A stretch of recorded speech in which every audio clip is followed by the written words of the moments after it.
Hey guys, what's up? Daniel here. Today we're going to be taking a look at this personal mobility scooter. Now, this is basically a Segway without a handle. It's not as stable and you won't be able to go as fast as a Segway, but it's definitely a whole lot cheaper. This particular model I found on Amazon for roughly $450, which is on the expensive side of these, but I wanted to get it a little bit sooner and not have to wait roughly a month.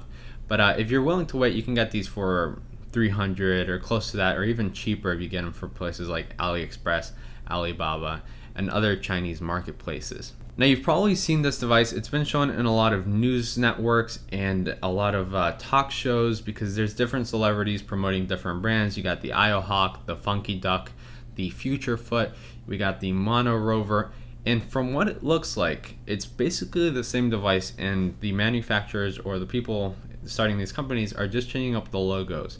Now, I don't know if they're using different batteries, if they're maybe using different software, but after using this and seeing what this can do, I can't imagine spending $1,100 more on a version that's going to be a little bit better, even if it is. It might not be, it might be, but I wouldn't recommend spending the $1,100. With that said, in the box I got a charging cable, some pads that you can put on top of this board, which you have to, I guess, glue yourself, and I got a user manual. Now, the manual is in English and it's very easy to understand. It has a lot of typos in it, but it doesn't really help you in any way. There's no tips on how to ride it. It tells you a few things, but basically you're going to be alone with this and you're going to have to figure it out with trial and error. And of course, we have the board itself, which I got in black because it just doesn't attract as much attention as the other colors. Now, when you first get this, you're going to want to charge it for roughly 1.5 hours or 2, because it does come pretty much halfway charged, or at least mine did.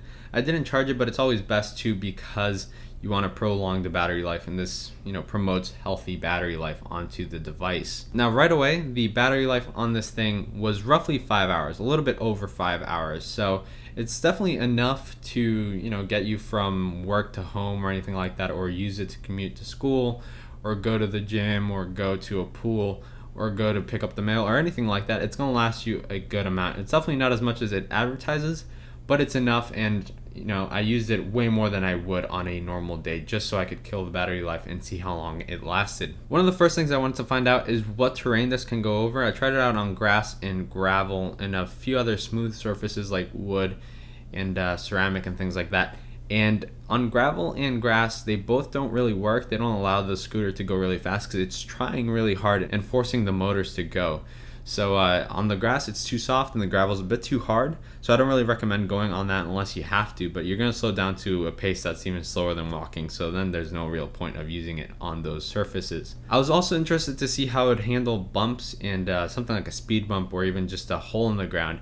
Now, as far as speed bumps go, they're quite easy to go over once you get the hang of it. There's a lot of trust that goes into letting this thing go over a speed bump, mainly because if you do it incorrectly, what's going to happen is the board's going to start to spin or lose its grip, and you might get scared and fall, and you never know what can happen with a fall. So you should only try one of these things once you're really comfortable with the board and know how kind of to fall correctly and not fall back and hit your head or anything like that. You should wear a helmet when using this because it's still quite fast and you could fall and get hurt pretty bad. Now, as far as the holes on the ground go, you're going to be good as long as you don't freak out and try to overcorrect anything from the hole. And what I mean by that is once you go over the hole, you're going to feel that the skateboard or the board fell hard and it's going to shake a little bit.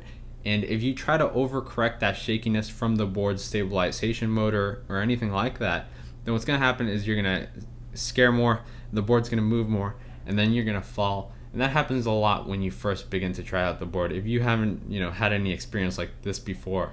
Now, if you stay still and you're calm and careful, then you're going to go over the bumps without a problem, and you're just not even going to feel them after some point.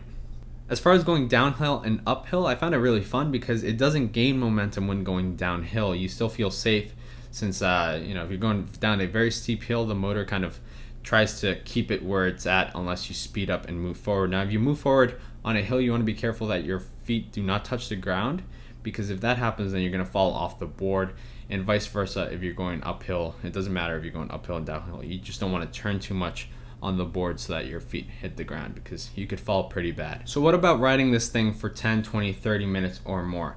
Now, personally, I was not able to ride this for more than 15 minutes or 20 minutes in one single without stopping and resting for a second. Mainly my feet just started to burn, and also the back of my legs, because I don't know, it's just staying in this position and forcing yourself to kind of be with the board isn't very natural, and it's not as sluggish as you might think. Like, you're not just standing on the board and the board's just taking you. It does require some kind of mental, stability, and also just physical stability to stay on the board for a long time. If you do exercise, I'm sure you'll be fine, but if you don't do this normally, it's going to also hit you hard, and you're not going to be able to be on this board for any longer. I ride ripsticks, and I can ride that for as long as I want to, but this I just wasn't able to. I guess it's just the way that you're standing. It doesn't allow you to comfortably be on it for a long time. So that's something to keep in mind if you're going to go a long distance, like you're going to go, I don't know, pick something up from the local pharmacy. You might get there with very sore feet, and you're gonna have to rest a little bit. Now, what about speed, right? So speed, apparently it can go like 8 to 10 miles per hour. It really depends. A bunch of the descriptions say different things, so there's no real set limit on one of these, but I wasn't able to get it to go more than like 4 or 5 miles per hour. After that, it would begin to shake to a point where if you just speed up a little bit more, that thing's gonna flip and you're gonna fall out and go flying. And I'm not sure if it was just this model and it was a little bit defective. When I opened the box, it did look kind of used, but I'm not 100% sure. I bought another one to check it out and see if there's any difference. So I'll tell you guys then, like on Twitter or something, I'll tweet it out. But for now, as far as this one goes, it's very unstable, and the fastest I could go was approximately a very slow jogging speed. Like if I was a mall cop and I was trying to catch someone, I would never be able to catch them. Like in a million years, they're gone. So if you do decide to get this, just kind of be prepared for something that's not going to take you fast. So if you need to get somewhere quickly, like from one class to another, this is probably not going to be the way to go. This is as much as an electric scooter and a whole lot more than a good bike. So those two things are definitely a lot more efficient if you're going to be using this for an actual commuting device. This is more of a kind of fun toy, Ripstick 2.0, to take you to the grocery store and get, some vitamins, or go and pick up the mail, or go to the pool, something like that. Just a cool little fun toy that's going to take you from one place to the other without having to walk. And as I mentioned, it's not too sluggish of a thing. You kind of do feel like you're doing exercise on this thing. So, just keep all those things in mind when you get this. Don't expect this to be an amazing device that's going to change your world. It's not really all that amazing, but it is really cool, and you're really going to enjoy it. So overall, I actually do kind of recommend this device. I liked it. I liked using it. I liked the experience of kind of going from one place to another like this. You're going to get a lot of weird looks from people, a lot of questions from other people, because this is kind of like a new thing. People haven't really seen this. And people were they liked Segways, so they're really gonna love this now because it's a lot more affordable than a Segway. So just to recap, it's gonna last you close to 5 hours, which is a good enough time. It's going to take roughly 3 hours to charge, and if you do charge it, make sure you unplug it at 3 hours. Set a timer on your watch or on your phone for 3 hours and unplug it, because if you charge it more than that, it's actually going to ruin the battery on this device. So make sure to not overcharge it, or don't leave it charging overnight. And then of course, as far as terrain goes, you can only go on smooth flat surfaces. Some bumps you're going to be able to go over. If you have to kind of jump over a bump, you just keep on going and you kind of just force over the bump and you'll go right over it.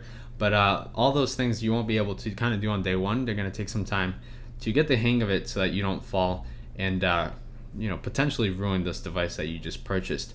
But yeah, guys, that's pretty much it for this video. If you have any questions, feel free to tweet at me at RMRDNL or at DarGadgets, and I'll get back to you as soon as I can.